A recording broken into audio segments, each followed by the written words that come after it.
포도빛 바람이 불어오는 곳 부르고뉴. 와인과 미식 그리고 역사, 문화, 예술을 만나다. 지은이 이석인, 낭독 이석인. 프롤로그, 여행을 시작하며. 이 글은 2015년 5월 프랑스 부르고뉴에 다녀온 일주일의 여행 기록이다. 부르고뉴는 전 세계에서 가장 비싼 고급 와인을 생산하는 지역이다. 당시에도 일반 관광객이 유명 부르고뉴 와이너리에 방문할 수 있는 방법은 오직 신이 함께할 때뿐이다 라고 할 정도로 어려운 일이었다. 2015년은 부르고뉴 와인이 세계 와인 시장의 판도를 막 바꾸던 때였다. 와인 전문가나 애호가들의 잔에 담긴 보르도 와인은 점차 부르고뉴 와인으로 채워졌다. 같은 해 가을에는 부르고뉴 포도밭들과 도시 디종이 유네스코 세계문화유산에 지정되어 역사적 가치를 인정받았다.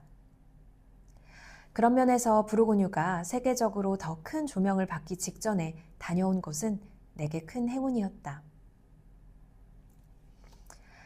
당시 나는 결혼을 하고 싱가포르와 홍콩으로 이주하면서 커리어의 방향을 결정해야 할 시점이었다.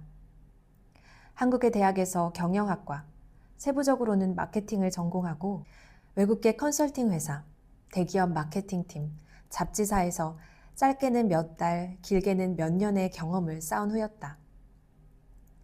당시 나의 짧은 경력과 학업 배경은 한길을 가리키고 있었고 싱가포르의 한 럭셔리 브랜드의 PR 업무 자리를 제안받은 상태였지만 내 몸과 마음은 그곳을 향해 움직이지 않았다. 어쩌면 정답을 알고 있었는지도 모른다. 마음으로는 와인 공부에 깊이 뛰어들고 싶었다. 하지만 현실적인 상황, 세상과 사회와 주변이 내게 요구하는 것과 시선, 소심함, 열정 없음, 자신 없음들이 뒤섞여서 나를 꽉 붙들고 있었다. 나는 이러지도 저러지도 못하는 늪에 빠져 있었다. 많은 나이는 아니지만 평생을 살아온 한국을 떠나 외국으로 향하기 직전 호련히 나를 사로잡은 것은 와인이었다. 나에게 와인은 그저 그런 평범한 술이 아니었다. 그 안에는 온 세상이 담겨 있었다. 포도로 빚은 단순한 술에 세상의 온갖 화려하고 다채로운 과일과 이름 모를 꽃과 풀, 흙과 돌멩이, 바다와 숲속의 맛과 향이 뒤섞여 어쩜 그리도 황홀하게 뿜어내는지 온몸의 감각을 깨우는 듯했다. 감각이 예민해질수록 나의 영혼도 깨어갔다. 당시만 해도 한국에서 와인은 대중에게 친숙한 술이 아니었다. 1990년대 초 일본에서 선풍적인 와인 붐이 일렀고 그 영향으로 한국에서도 몇몇 와인 동호회가 생겼지만 대개는 소수 중심의 호사스러운 취미로 여겨졌을 뿐이다. 적어도 내 생활의 환경에서는 와인을 공부한다고 하면 왜 좋은 대학 나와서 술 공부를 하냐는 말을 비아냥처럼 듣던 때였다. 그땐 왜 그랬는지 한 모금 맛을 본 와인으로 내 모든 감각을 깨우는 기쁨과 희열 따위를 설명할 여유가 없었다. 내 마음이 와인 한 잔에 얼마나 위로를 받는지 설명할 틈도 없었다. 항변할 만한 와인 업계의 인맥도, 경력도, 경험도, 자격도 없었다. 싱가포르와 홍콩으로 거주지가 바뀐 것은 내게 큰 기회였다. 홍콩은 아시아 전체를 통틀어 가장 큰 와인 시장이었다. 전 세계 와인의 집결지였고 무엇보다 내가 간절히 원했던 영국의 WSET 디플로마 과정을 아시아에서 유일하게 영어로 수료할 수 있는 곳이었다. 이제 결정해야 할 시점이라는 것을 본능적으로 직감했다. 나의 학업적 배경과 쌓아온 커리어를 완전히 뒤로하고 그동안 모은 돈을 탈탈 털고 대출까지 받아 적어도 3년 혹은 그 이상 걸릴지 모르는, 아니 완전히 포기해서 커리어가 꼬일지도 모르는 길을 선택하거나 내 영혼의 갈증을 모른 척하고 덮어버리거나였다. 언제까지 결심을 미룰 수는 없었다. 그야말로 이판사판이었다. 2015년 봄, 기적 같은 일주일의 부르고뉴 여행이 펼쳐졌다.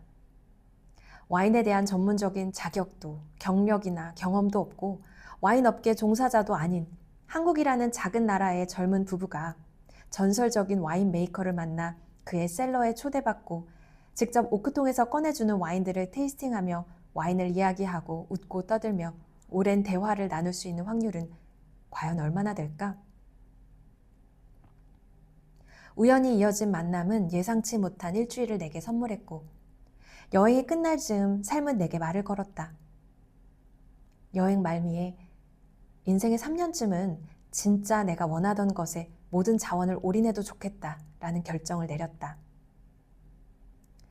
그렇다고 2015년의 여행이 와인과 기적적인 사건들, 운명과도 같은 우연으로만 꽉 채워진 것은 아니었다.